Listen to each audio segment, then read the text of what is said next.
만나면 좋은 친구 MBC.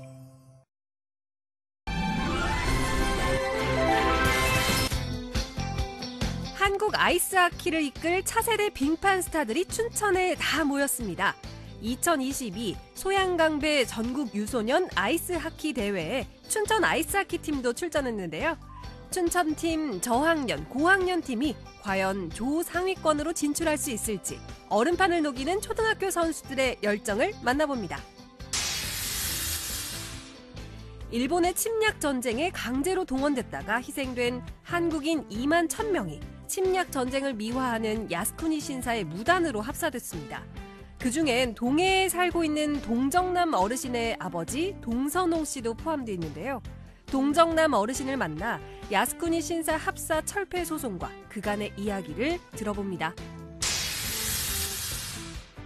원주시 흥원면의 양봉농가엔 부모님과 함께 양봉농장을 운영하며 로열 젤리와 벌꿀을 채취하고 있는 청년 농부 신하연 씨가 있습니다.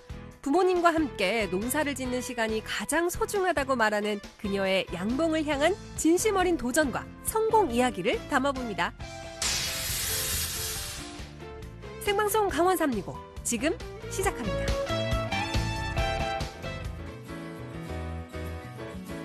안녕하세요. 8월 16일 화요일 생방송 강원 365 김용석입니다. 안녕하세요. 광명수입니다. 네. 용석 씨, 어제가 무슨 날이었는지 알고 계시죠? 자, 어제가요. 우선은 우리 명수 씨가 혼자 생방송 강원 365를 지켜주신 날이고요. 맞습니다. 더불어서 8월 15일 제 77주년 광복절이었습니다. 맞습니다. 광복절이자 어제는 말복이기도 했는데요. 그래서 많은 분들께서 삼계탕 등 다양한 보양식을 드셨다고 하고요. 또 막바지 피서를 즐기시는 분들도 많았다고 하네요. 맞습니다. 코로나 재확산 우려와 계속 이어졌던 이 폭우 속에서도요. 동해안제월 해수욕장에 약 600만 명이 넘는 인파가 몰렸다고 합니다. 이제 2달 동안 해수욕장 운영 기간이 끝나면서 이번 주 그리고 다음 주에서 문을 닫는다고 하네요. 네. 올 여름 누적 피서객은요 602만 9천여 명이었다고 합니다. 그동안 네네. 코로나 여파로 인해서 침체됐던 경기를 생각하면 네. 정말 기분 좋은 일인데요.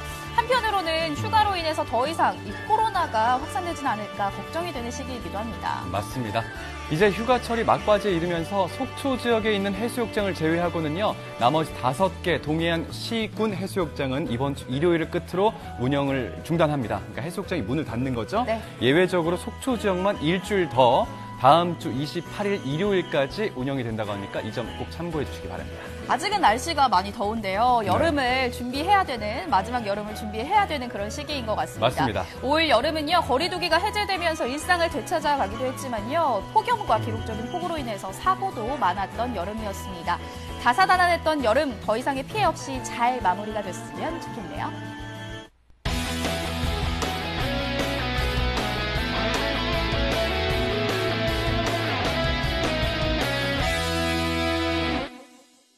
네, 오늘도 1시간 동안 생방송 강원 365에서는요, 시청자 소통 채널 활짝 열고 여러분들의 소중한 댓글과 메시지 기다리고 있습니다.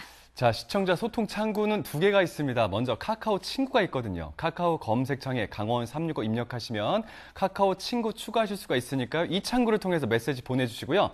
유튜브 실시간 스트리밍도 진행 중에 있지 네. 않습니까? 유튜브 화면에도 채팅창이 있으니까 거기를 통해서도 메시지 보내실 수가 있습니다. 자, 그럼 오늘의 첫 소식 만나보도록 하겠습니다. 이제 비가 좀 그치고 나니까요, 다시 더위가 찾아온 것 같습니다. 맞아요. 네. 하지만요, 이 더위를 그리워할 만한 아주 시원한 곳으로 안내를 해드리려고 하는데요. 바로 네. 꽁꽁 언 얼음판 위입니다. 꽁꽁 언 시원한 얼음판 위에서 불꽃 튀는 대결이 펼쳐집니다. 그 현장을 지금 소개해드리겠습니다.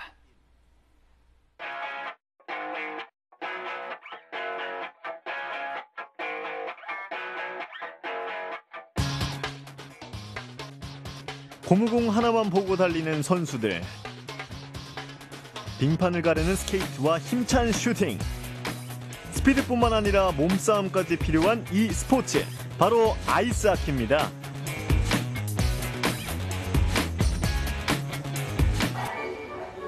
하지만 빙판에서 내려오면 아직은 어른의 손길이 필요한 어린이들.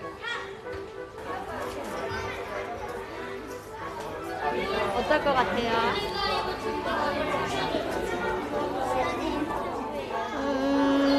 모르겠어요. 초등 아이스하키 선수들의 꿈과 도전, 전국 유소년 아이스하키 대회가 지금 시작합니다.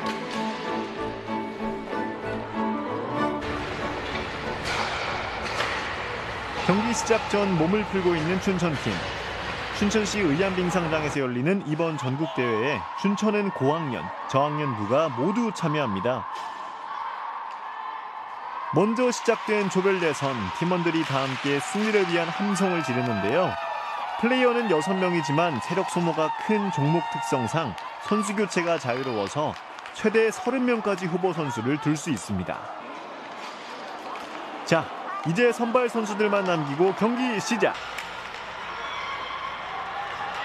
시작하자마자 거친 몸싸움이 이어지는데요. 초등학생이어도 몸싸움은 프로급입니다. 스피드와 박진감, 얼음을 녹일 것 같은 열정까지 초등학생이라고 믿기지가 않은데요.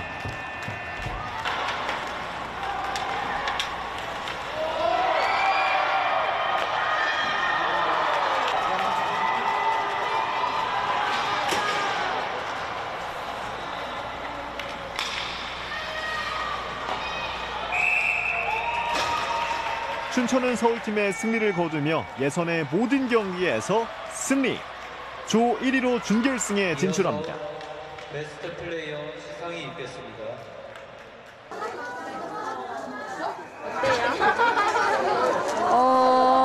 이쁘게 생겼어요, 그래도.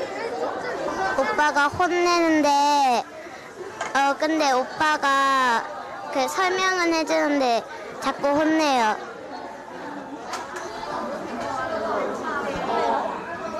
네. 네? 스케이트 타는 답답해서요, 너무. 예선부터 5일 동안 펼쳐진 대회, 춘천과의 인연은 아주 오래됐습니다. 원래 춘천은 대한민국 모든 빙상 경기의 메카였습니다. 제가 어린 시절에는 전국 체육대회 등 모든 빙상 경기가 춘천에서 열리곤 했었죠. 우리 춘천은 이번에 유소년 아이스하키 대회뿐만 아니고 전국 쇼트트랙 대회, 또 동호인 쇼트트랙 대회, 전국 아이스하키 대회 등을 연이어 개최할 예정입니다. 이를 통해서 빙상의 메카로서의 어떤 역사를 다시 복원하고 춘천이 대한민국 빙상 발전에 지속적으로 기여하고자 합니다.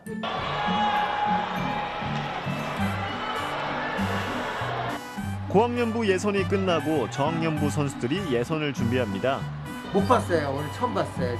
여기 지금 시작하는 게 초등학교 1, 2, 3학년 아이들인데 정말 대단합니다. 예. 서로 협심해서 팀워크 짜가지고 하는 모습이 정말 보기 좋고 바로 이런 게 우리 아이들이 바라는 인성교육도 되고 체력 훈련도 되고 건강과 심성을 함께 키울 수 있는 좋은 스포츠라고 생각합니다. 끝까지 선전하시고 다치는 사람 없이 좋은 성적을 거두고 가길 바라고요. 화이팅! 어떻게 됐어? 이번 시상은 신영호 강원도 교육감님께서 도와주시겠습니다. 각 경기가 끝날 때마다 최고의 선수를 뽑아서 선수들의 사기를 올려주는데요. 방금 끝난 저학년부 과천과 춘천의 예선. 춘천이 무려 13대 1로 이겼습니다. 인리아르는 TV랑 했고 그리고 12대 1로 이겼어요. 제가 잘해서 한 골밖에 먹은 게 아니고 동생들이 잘 막아가지고 안 먹은 거예요. 단 한 골만 허용한 저학년 팀의 골리. 온몸으로 막아낸 흔적이 뚜렷하네요. 네. 어떻게 이렇게 잘했어요?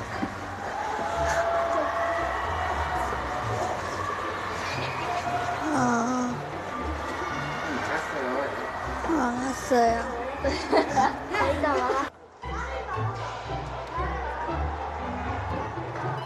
쑥스러워했지만 멋있게 골리 포즈를 보여주는 김도현 선수. 지무준 선수는 특별한 선물도 자랑합니다. 이거 골을 처음으로 넣으면 퍽 받는 거예요. 골 넣었을 때 소감? 기뻤어요. 4명의 수비를 뚫고 혼자 질주하는 지무준 선수. 비어있는 수비 라인을 올라서서 슛을 밀어넣으면서 득점을 올립니다. 아기처럼 보이는 1, 2, 3학년, 이래봬도 다들 아이스하키 박사입니다.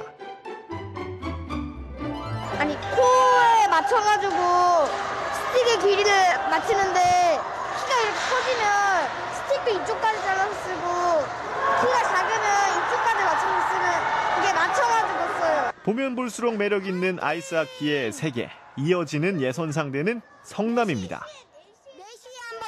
4시에 한 경기하고 7시에 한 경기. 네. 떨려요. 긴장돼요. 아직 입단한 지 얼마가 안 돼가지고 아직 3번째예요, 전국 대회는. 지금 저희 다 개인으로 왔어요.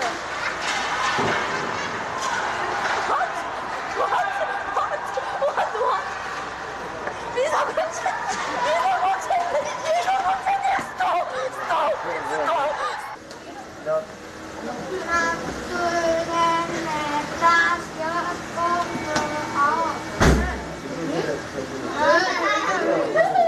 이거를 하고 팔꿈치 모델을 해야 돼요.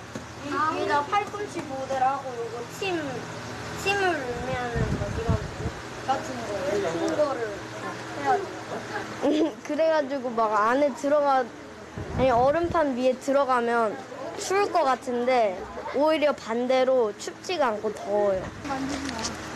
춘천. 저학년부 마지막 예선. 과연 준결승에 진출할 팀은 어느 팀일까요? 경기가 시작되고 강한 슛을 넣어보는 성남. 하지만 춘천의 골리에게 막힙니다. 그 사이 춘천은 연달아 득점을 올려 6대3 승리. 역시 조 1위로 준결승에 진출하는 저학년부 춘천입니다. 결승으로 향하는 마지막 준결승 상대는 바로 대구팀입니다. 지상훈련이 한창이네요. 9, 10, 제자리. 열심히 해서 이길 거예요. 최선을 다할 거예요. 열심히 준비해가지고 좋은 결과가 있기를 바랍니다. 화이팅! 소닉스 해봐. 소닉스 화이팅!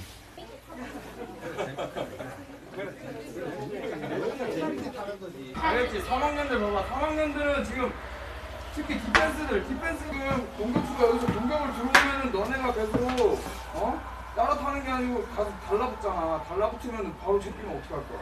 항상 몸을 이쪽을 보고 있어야 된다고. 이쪽을 보고 고개만 돌려서 이쪽만 보라고. 고개만 돌려서. 할 수 있겠어? 네, 모르겠어.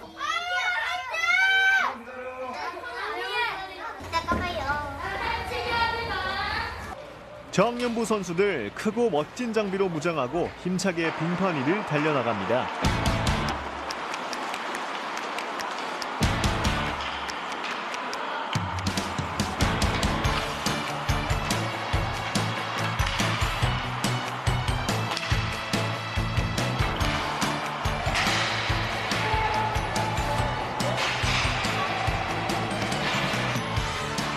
벤치 선수들과 고학년 선배들의 응원을 한몸에 받으며 준결승 경기가 시작됩니다.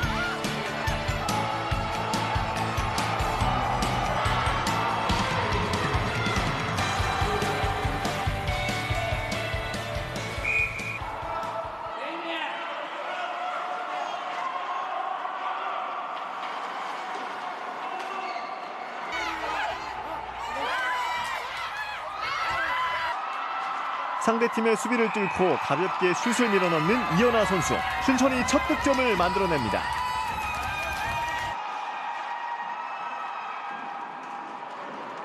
사람들의 시선이 한 선수에게 집중되는데요.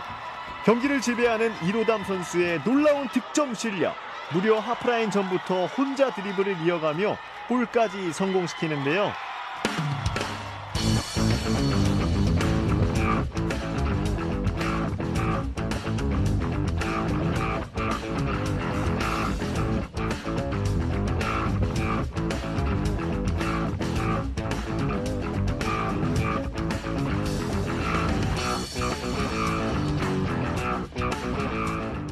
무려 5골을 추가로 터뜨리며 경기 종료 5분 전 6대2 스코어를 만들어냅니다.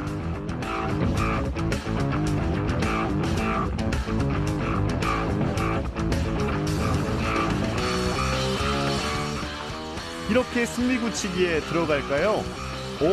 그런데 절치부심 대구.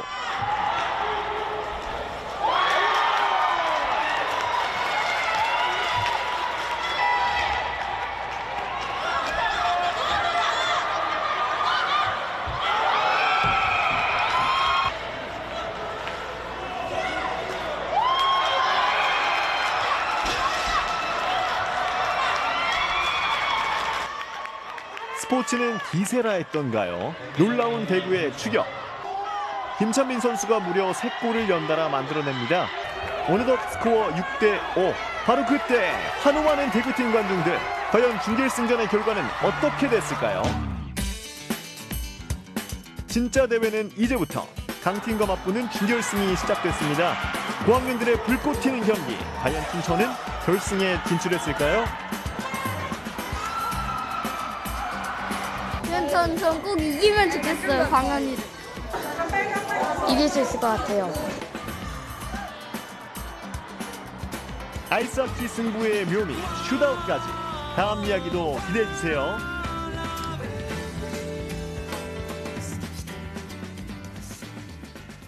네, 아이스하키 꿈나무들이 펼치는 2022 소양강배 전국 유소년 아이스하키 대회 만나보고 오셨습니다. 이 초등학생들이 펼치는 그런 경기인데도 박진감 넘치는 그런 경기였어요. 맞습니다. 특히 저학년들은요, 좀 아직도 앳된 모습이 아주 귀여웠습니다. 네. 근데 고학년으로 넘어가니까요, 정말 말씀하신 것처럼 뭐 패기도 넘치고 맞습니다. 몸싸움도 격렬하고 이 성인 경기를 보지 않나 이런 착각을 불러오게 됐습니다. 네, 전국에서 20개 팀이 모여서 박진감 넘치는 경기를 보여줬고요. 또 열띤 경쟁을 펼쳤습니다. 자, 과연 예선이 끝나고 어떤 팀이 준결승과 결승에 올라갔는지 저도 굉장히 궁금해지는데요. 네. 이 소문에 의하면 굉장히 드라마틱한 그런 결과가 나왔다고 하거든요. 네. 자, 여러분들도 궁금하시다면 다음 주 많이 기대해 주시기 바라겠습니다. 드라마틱하다의 포인트가 있군요. 네. 자, 다음 소식 전해드리겠습니다. 영동 소식이죠. 네, 강릉에서 온 소식입니다. 네. 어제가 제77주년 광복절이었습니다. 이 광복을 맞은 지 77주년이 됐지만 올해도 역시 광복의 기쁨을 누리지 못하고 계신 분들이 있습니다. 맞습니다. 강제징용된 것도 모자라서 강제로, 무단으로 야스쿠니 신사에 합사된 피해자가 있습니다. 아직도 이 피해자 유가족분들은요, 아버지를 애타게 찾고 계시지요. 네. 오늘도 이 사실을 처음 알게 됐는데 오늘 저희가 피해자 중에 한 명을 실제로 모셨습니다. 지금 화면 집중해 주시기 바랍니다. 78년 동안 아버지를 아직까지 못 찾고 아버지에 대한 기억은 달랑 사진 한 장뿐. 아버지! 아버지! 동경에 있는 야스쿠니 신사에 명부에 아버지 이름이 올려져 있는데 빨리 우리 한국인들 또 우리 아버지 빨리 빼주세요. 78년 평생 아버지를 찾고 있는 슬픈 사연을 들어봅니다. 동해시 부곡동에서 동정남 어르신을 만났습니다. 안녕하세요. 동정남 어르신은 일본 나고야에서 유복자로 태어나 그 다음 해 전남 고흥 외가로 돌아온 후 동해시가 묵호읍이었던 1969년부터 이곳에 살고 있습니다. 동정남 어르신의 아버지 고 동선홍 선생. 그는 나고야로 유학을 갔고 미쓰비시 회사에서 일했습니다. 회사에 다니던 조선인들이 강제징용을 당하자 안내자로 따라 나선 후 연락이 끊겼습니다. 자기가 취직시켜줘가지고 했던 사람들이 징용을 가는데 가서 뭐 억압을 받고 그래 하면 안 되겠다 싶어가지고 이제 이 사람들 내가 인솔해 가겠다. 그렇게 해가지고 아버지가 아마 자원을 해가지고 그러니까 이 사람들을 인솔해 가진 걸로 그것만 알고 이제 어떻게 된 거지. 이모가 전한 사연 외에는 전혀 기록이 없던 상태. 1988년 해외여행 자유화 이후 아버지를 찾기 위해 일본을 수십 차례 다녔지만 흔적을 찾을 수는 없었습니다. 심지어 강제징용자가 많았다는 러시아 블라디보스토크에도 갔었고 멀리 사할린 현지 동포신문에 사연을 싣기까지 했습니다.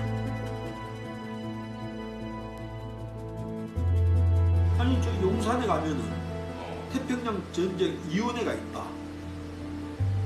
거기 가서 한번 의논을 해보세요. 그렇게 10년 만에 아버지의 기록을 찾게 됐는데요.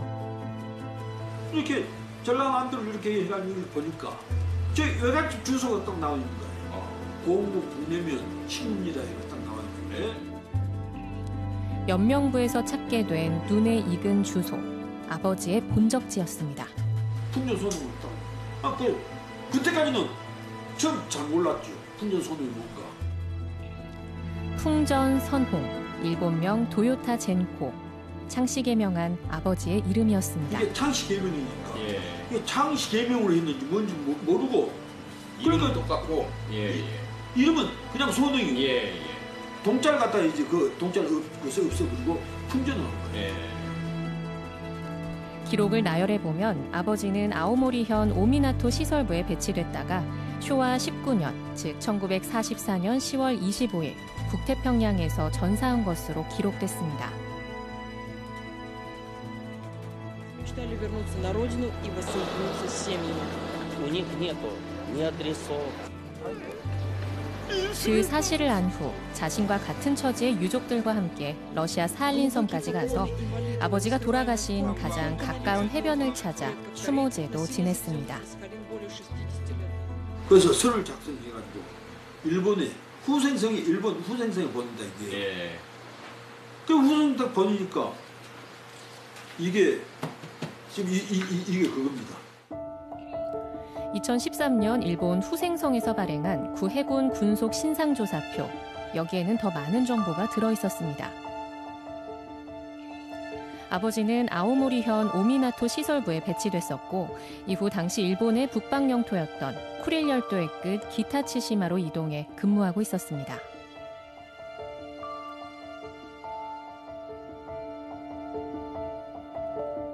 여기서 배가 딱 출발하면은 와서 때려부르고 하는 거예요. 이게 그렇게 해가지고 아버지가 여기서 사망하신 거라요. 타고 계셨다가. 아버지가 탔던 배입니다. 당시 일본에서 가장 큰 쇄빙선이었다고 하는데요. 1944년 10월 25일 오전 7시 45분경 러시아에서 홋카이도 오타이로 향하던 배는 미군의 어뢰에 3발을 맞고 1분 17초 만에 침몰했습니다. 기록에 의하면 사망자는 1,451명, 살아남은 사람은 겨우 20명 정도였다고 합니다. 사할린섬과 캄차카 반도 사이 차가운 북태평양에서 아버지가 돌아가신 겁니다.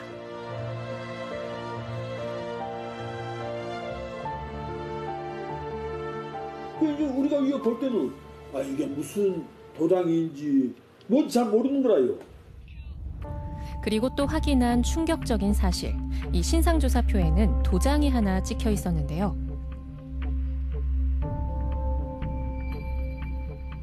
이걸 보고 야수군 신사 계시네. 도장을 보더니 이걸 보고는. 이 도장은 1959년 7월 31일자로 야스쿠니 신사에 합사돼 있다는 확인 도장이었습니다. 야스쿠니 신사는 전쟁 전몰자 246만여 명을 신으로 모시고 제사를 지내는 일본에서 제일 큰 신사입니다. 가장 큰 문제는 여기에 강제징용당한 우리나라 사람들도 합사돼 있다는 겁니다. 무슨 납골당 형태로 돼 있는 거예요? 뭐 어떻게 돼 있는 거예요? 예, 이제 많은 분들이 이제 오해를 하시는 경우가 많은데요. 그런데 그곳에 그냥 방치되어 있습니다. 사실은 유골이 없죠, 그러니까. 그래서 야스쿠니 신사에 합사된 거의 대부분의 분들은 유족분들은 자기 아버지의 유골을 돌려받지 못했습니다. 그런데 거기에 또 위패가 있는 것도 아니고요. 신도에서 쓰는 개념에서는 그 야스쿠니 신사는 독특하게 영세부라는 것이 있는데요. 거기 이제 하나의 장부입니다. 말하자면은 거기 죽은 사람들의 이름이 기록되어 있는 영세부에 이름이 올라가 있습니다. 근데 그것을 이제 합사라고 하는데요. 야스쿠니에서는 거기에 한번 합사가 되면 신이 되는 것이고, 그래서 이제 당연히 한국의 유족들 그리고 일본 유족들 가운데도 자신의 아버지 가족이 침략 전쟁에 동원돼서 억울하게 죽은 야스쿠니 신사에 합사되는 걸 원치 않는다. 그 이름을 빼라라고 하는데요. 합사 철폐라고 하는데 그런 걸 요구하겠죠. 그런데 야스쿠니 신사에서는 그렇게 한번 신이 되면 한 장의 방석 위에 다 같이 올라가는 것이 되기 때문에 절대로 합사를 철폐할 수 없다. 즉 영세부에서 이름을 지울 수 없다라고 하고 있고. 일본 정부는 1959년부터 75년까지 2만 명이 넘는 우리나라 사람들을 야스쿠니 신사에 합사했습니다. 59년에 후생성이 야스쿠니 신사한테 명단을 통보해서 합사가 이루어졌는데요. 당연히 우리 같으면 가족들에게 알려야 할 책임이 있지 않습니까? 왜냐하면 45년 해방이 되고 돌아오지 않으니까 그 부모님들은 계속 기다렸을 거 아닙니까? 그렇죠. 그런데 59년에 합사를 하면서도 일절 통보도 없었고 또 전사통지도 못 받으신 분들도 심지어는 계십니다. 그런데 영세부의 이름이 올라갔다. 그리고 심지어 2만 1,000명 가운데 그 사실을 알고 계시는 분들이 아주 극소수에 지나지 않을까 생각합니다. 그리고 그 야스쿠니 신사에 합사된다라고 하는 개념 자체를 좀 이해하기 힘들기 때문에 심각한 인권 침해라고 할 수 있고 이제 그것을 알게 된 유족들 같은 경우에는 자신의 아버지는 아직도 식민지에서 해방되지 않았다. 왜냐하면 지금도 일본의 침략 전쟁을 미화하는 야스쿠니 신사에 자신의 아버지의 이름이 올라가 있고 또 그래서 거기를 심지어는 A급 전범, 전쟁을 일으킨 사람들과 같이 들어있는 거거든요. 또 그것에 우익 정치인들이 참배하는 것에 대해서 국제적인 비판이 있지 않습니까? 그런데 저기 아버지가 거기에 같이 이름이 올라가 있다는 사실을 뒤늦게 알게 된 유족들 입장에서는 정말 어처구니 없는 기가 막힌 일이죠. 유족들은 2001년부터 3차례에 걸쳐 합사 철폐를 요구하는 소송을 제기했습니다. 그러나 5년이 넘게 걸린 2019년 1심 판결에서도 유족들의 요구가 기각됐습니다. 어째서 천황을 위해서 돌아가셨습니까? 우리 아버지를 왜 억지로 거기 가두십니까? 왜 지금도 일본 사람으로 거기에서 왜 일본 신으로 살아야 합니까? 우리 아버지가 왜 일본 사람이에요? 야스쿠니에 들어가지도 못하게 하고 여기 오니까 지금 유족들과 함께 야스쿠니 신사에 항의 방문도 했지만 도리어 경찰들에 의해 제지를 당했습니다. 여기는 서울 청파동에 위치한 민족문제연구소. 아버지를 애타게 찾고 있는 어르신들이 모였습니다. 이 행사는 17회째 이어지고 있는 야스쿠니 무단 합사를 알리고 철폐를 주장하는 촛불행동을 위한 모임이었습니다. 매년 광복절 즈음이면 야스쿠니 신사 앞에서 직접 목소리를 냈지만 요즘은 화상으로 대신하고 있습니다. 몇십 년 동안 아버지 유해를 찾아주시고 그리고 저희 아버지 명예를 회복해 주시고 특히 야스쿠니 신사에서 저희 아버지 이름을 빼주세요. 대답을 들을 수 없었지만 끝까지 외치고 싶습니다. 78년 동안 아버지를 아직까지 못 찾고 또 찾아가지고 일본에 동경에 있는 야스쿠니 신사에 명부에 아버지 이름이 올려져 있는데 빨리 우리 한국인들 또 우리 아버지 빨리 빼주세요. 이 자식된 도리로서 아버지를 하루 빨리 모시고 싶으니까 저 생명이 다 할 때까지 안 해주시면은 투쟁할 겁니다. 전쟁도 끝나고 해방도 됐지만 끝내 돌아오지 않은 아버지. 오늘도 그는 묻을 수 없는 아픔으로 아버지의 이름을 목 놓아 불러봅니다. 아버지! 아버지! 내 아버지 이름을 야스쿠니 신사에서 빼라!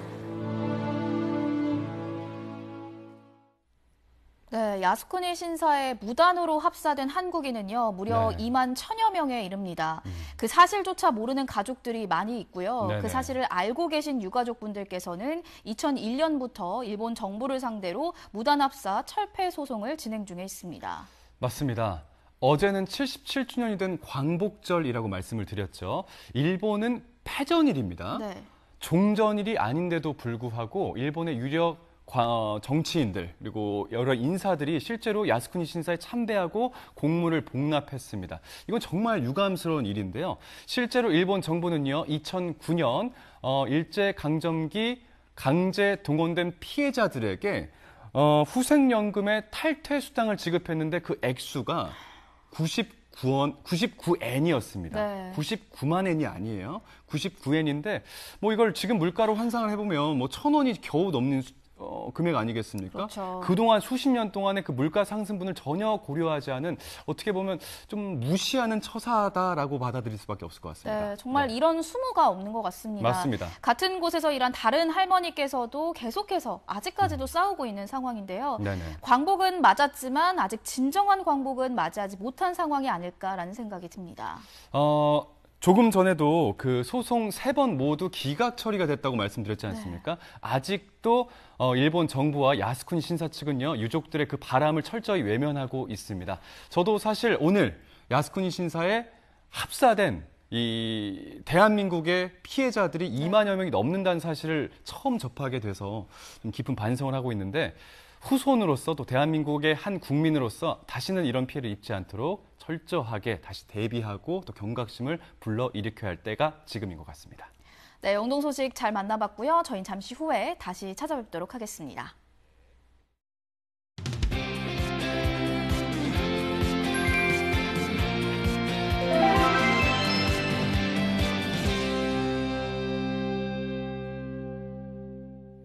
네, 생방송 강원 365 함께하고 계신 지금 시각은 6시 34분 지나고 있습니다. 네, 저희는 계속해서 시청자 소통 채널을 통해서 여러분들의 메시지와 댓글 기다리고 있습니다. 카카오톡 채널과 또 유튜브 채널을 통해서 메시지 또 댓글 많이 남겨주세요. 네, 오늘 마지막 소식이네요. 네, 마지막 소식 만나보도록 하겠습니다.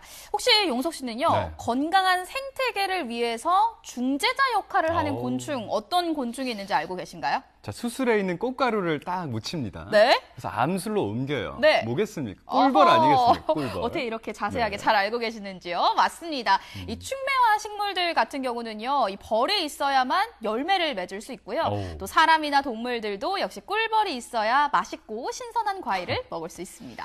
꿀벌이 참 고마운 동물이다. 네. 곤충이다. 이런 생각밖에 안 드네요. 그러니까요. 네. 저에게 맛있는 과일을 주죠. 오늘 이렇게 벌 이야기를 해봤는데요. 양봉장에 계신 분들을 오늘 만나보려고 합니다. 꿀벌들과 일상을 나누고 계시다고 하는데요. 어떤 분들일까요? 지금 바로 만나보시죠. 안녕하세요. 저는 양봉과 꽃을 하고 있는 천년농부 신하연입니다. 언니 지금 인터뷰 중이지? 네. 다들 이렇게 반려동물 키우시면 다 이렇게 대화하시잖아요. 우리 애기 이브요? 이렇게 하는 것처럼 저도 벌한테 약간 그렇게 하는 편이에요. 그래야지 조금 더 말 잘 듣는 것 같은 그런 느낌 들거든요. 양봉농사 8년차 유쾌한 농부. 어디를 가나 행운의 꽃 피우는 꿀벌 아가씨의 달콤한 일상을 만나봅니다. 자, 아니, 잠시만요. 네. 자, 선생님. 괜찮으세요? 제가 방패 드렸잖아요, 방패. 네, 좀 많이 무서우시죠? 그래서 어쩔 수 없이 원래 안쪽에 가서 작업을 할 게 있는데. 엄마야. 그냥 여기서 할게요. 그러면 여기서 이거 볼게요. 이거 볼게요. 자, 우리 양봉농장의 청년농부 우리 신하연 대표님을 모셨습니다. 네, 반갑습니다. 네네. 박수 세게 치다가 제가 실수로 벌을 칠까봐 박수도 조심스럽게 쳐야 돼요. 자, 이곳 바로 이 양봉농장, 우리 꽃농장도 함께 있다고 저는 알고 있는데 이곳 농장의 바로 주인이시라고. 제가 주인이라고 하면 좀 그렇고 네. 저는 위에서 그냥 군림하는? 군림? 네. 그럼 왕인가요? 왕? 네, 여왕벌이 제 꿈입니다. 여왕벌이시구나. 뭐 정확히 아실 수는 없겠지만 대충 이 양봉장에 지금 벌을 몇 마리 정도 키우고 계시는? 저는 보통 한 통에 네네. 한 3만 마리에서 지금 10만 마리 정도를 한 보거든요. 통에요? 네, 한 통이에요. 이거 저희 통이라고도 하지 않고 사실 군이라고 표현을 해요. 한 군에? 네, 단체, 군. 네. 근데 그 한 군이 지금 저희가 150개가 있으니까. 몇백만에서 많게는 1000만 마리까지도 있는 거네요. 와. 네. 2017년 부모님과 함께 하게 된 양봉. 7군으로 시작한 벌통은 지금은 150군. 품질 좋은 로얄 젤리와 벌꿀을 채취하기 위해 양봉 공부만 수년째 해왔습니다. 효과 좋은데요? 아니 근데 네. 여기는 신기하게 벌들이 별로 없네요? 그쵸. 여기는 그 그늘지다 보니까 아무래도 네. 벌들이 잘 안 달려들어요. 아, 벌들이 또 그늘진 데 별로 안 좋아하는군요. 네, 그늘진 데는. 그래서 이 통 안이 그늘졌다 보니까 이 안에서는 얌전한 거죠. 그러니까 애들이 은근히 집에서 그 기운을 얻는 아이 타입? 아, 집순이 집돌이. 저희가 한번 오늘 그 양봉 이 군이라고 하죠. 네, 군 맞죠? 우리 벌들이 살고 있는 집을 공개하겠습니다. BGM은 그거 아시죠? 따라다라따.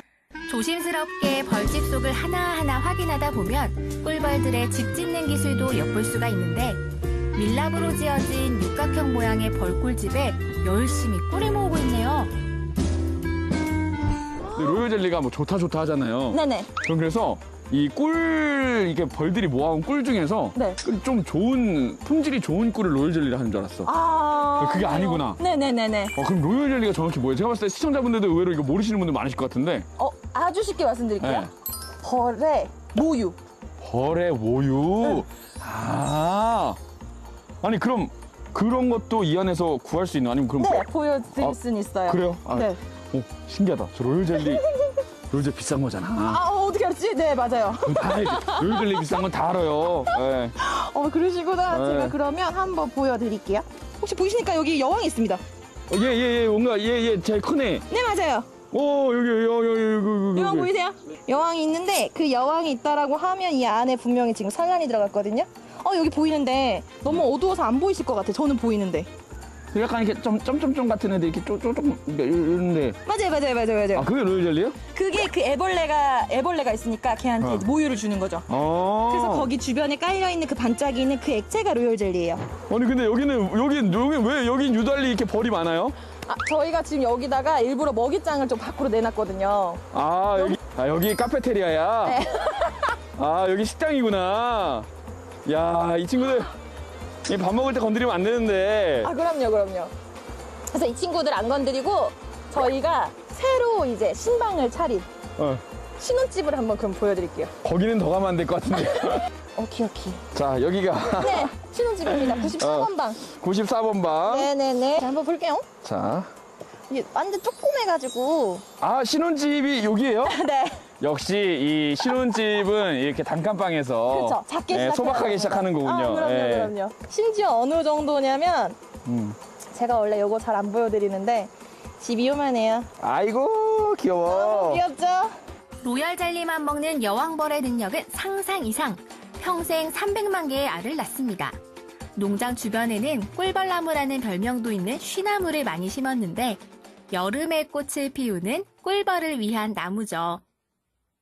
지금 또 한창 이렇게 우리 벌을 보고 계신데. 네. 양봉에 몰두하고 있는 두 파트너. 이렇게 온 가족이 또 이렇게 양봉을 함께하고 계신 모습을 보니까 정말 뭔가 오순도순 굉장히 좋아 보이는데 일단 먼저 우리 아버님이시죠? 네.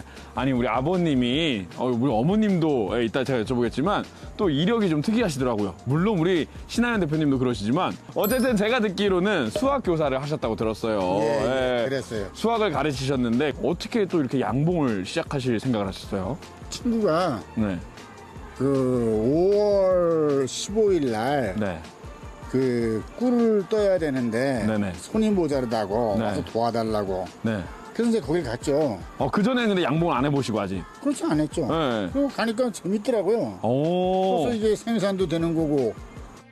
교직에서 퇴직한 부모님의 인생 2막.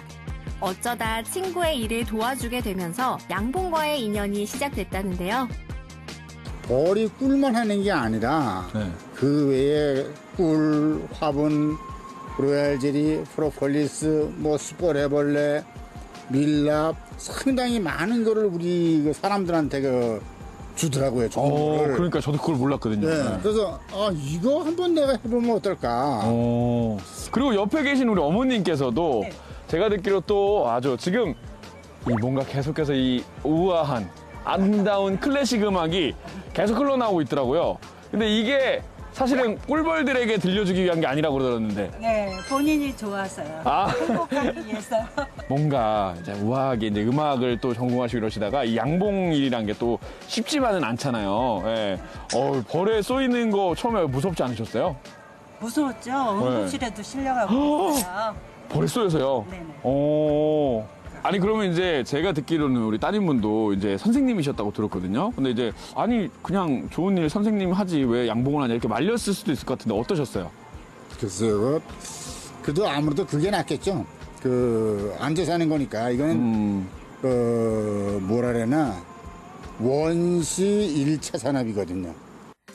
대학 졸업 후 교직에서 학생들을 가르쳤는데 처음 본 사람도 10년 만난 사람처럼 친화력도 좋고 또 손재주도 좋았는데 이 손재주를 살려 꽃 작업을 배웠고 부모님 응원에 힘입어 독일 플로리스트 자격도 갖추고 꽃집과 화훼를 본격적으로 시작했다고 하네요. 지금도 양봉장 옆에 꽃을 재배하고 있는데 또 꿀과 로열 젤리를 섞은 제품을 가공하고 판매도 하고 있습니다. 밖에 너무 더우셨잖아요. 이거 뭐예요? 감사합니다. 네, 이거 네. 웰컴 드링크입니다. 웰컴 드링크. 네. 이거 뭐예요? 뭐 딱 색깔 보니까 레모네이드 뭐 이런 건가요? 이렇게 드셔보세요.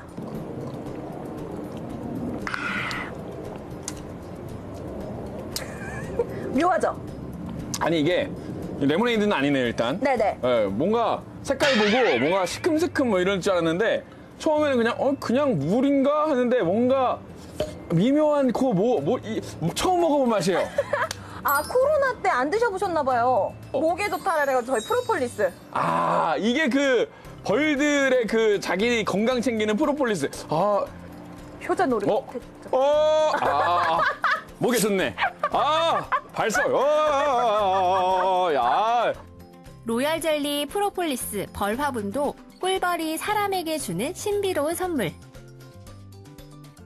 아버님, 어머님을 부모님으로서도 이렇게 같이 또 양봉하는 파트너로서도 뭔가 개인적인 바람이 있으실 것 같아요. 네.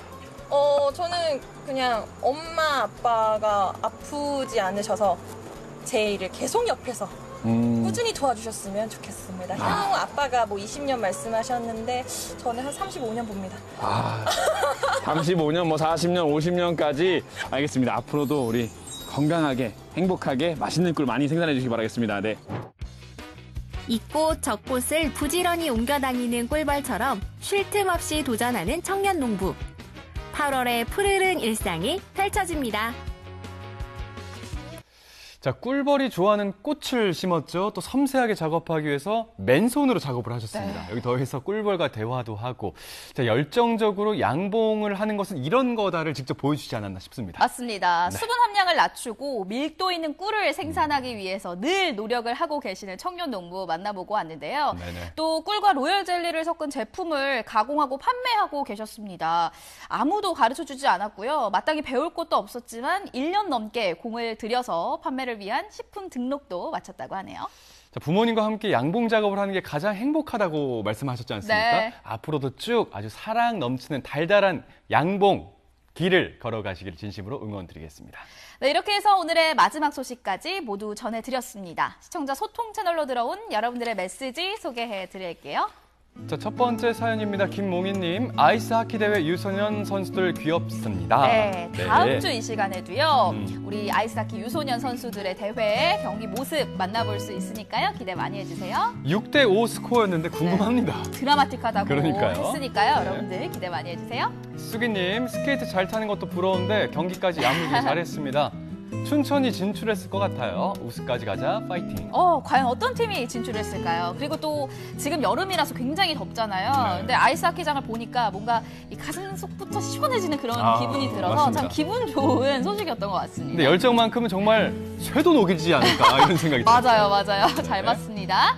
자, 그리고 계속 이어지네요. 보기만 해도 속상한데 당사자들은 무슨 말이 필요할까요? 어떤 말도 위로가 되지 않을 것 같아요. 덕분에 편안함을 감사하게 생각합니다. 라고 보내주셨네요. 야스쿠니 신사 합사 소식을 보시고 사연을 주신 것 같습니다. 네, 아무래도 저희가 이런 일들을 계속해서 상기시켜 드리고 또 알고 있어야, 후손들이 알고 있어야 이런 일들을 계속해서 저희가 처리해 나갈 수 있지 않을까라는 생각이 듭니다. 맞습니다. 자, 다음 사연입니다. 권희님, 꿈나무 어린이들 응원할게요. 네, 저희도 함께 응원할게요. 고맙습니다. 네. 자, 그리고 저는 벌에 쏘인 적이 있어요. 사실 저번에 맨발로 슬리퍼 신고 외출 나갔는데 갑자기 벌이 저한테 벌집을 팍 쏘고 갔던 기억이 나네요. 그래서 카드로 쏙 뺐어요. 아, 벌침을. 벌침. 아, 그래서 카드로 쏙 빼셨다고. 아까 우리 양봉장의 청년농부 주인공 분께서는 네. 마치 정말 반려견을 다루듯이 이렇게 꿀벌과 대화하는 모습을 살짝 저희가 엿볼 수 있었는데 네네. 아, 꿀벌이 말을 잘 들을까요? 제가 말 걸면 저한테도 벌침을 쏠 것 같은데. 쏘여보셨나요, 벌? 저는 쏘여본 적이 없습니다. 아, 없으세요? 저도 벌에 쏘인 적은 없습니다만 네. 뭐 어릴 때 이렇게 놀던 친구들 보면요. 꽃밭이나 뭐 이렇게 숲속에 놀던 친구들 보면 한 번씩 있죠. 꼭 쏘이지 않습니까? 그렇죠? 어떻게 잘 치료를 하셨는지 모르겠습니다. 원희님이 보면요. 뭐 잘 체하시기도 하고요. 벌에 쏘이시고 조심하셔야 이렇게 좀 됩니다. 자연 속에서 좀 많이 좀 당하시는 것 같은데 예. 아무튼 벌 쏘인 소식 감사합니다. 항상 조심하셔야 됩니다. 네. 고형식님. 네. 역시 춘천 유소년 아이스하키 팀입니다. 아, 역시 춘천이라고 응원의 메시지 남겨주신 것 같아요. 저도 다음 주 이 시간에 2탄이 기대가 되는데요. 여러분들 역시 기대 많이 해주시기 바랄게요. 고맙습니다. 자, 이렇게 해서 마지막 시청자 소통 채널로 도착한 메시지까지 살펴봤습니다. 네, 오늘 준비한 소식 여기까지고요. 저희는 내일 이 시간에 더 풍성한 소식들로 다시 찾아뵙도록 하겠습니다. 함께해 주신 여러분 진심으로 고맙습니다.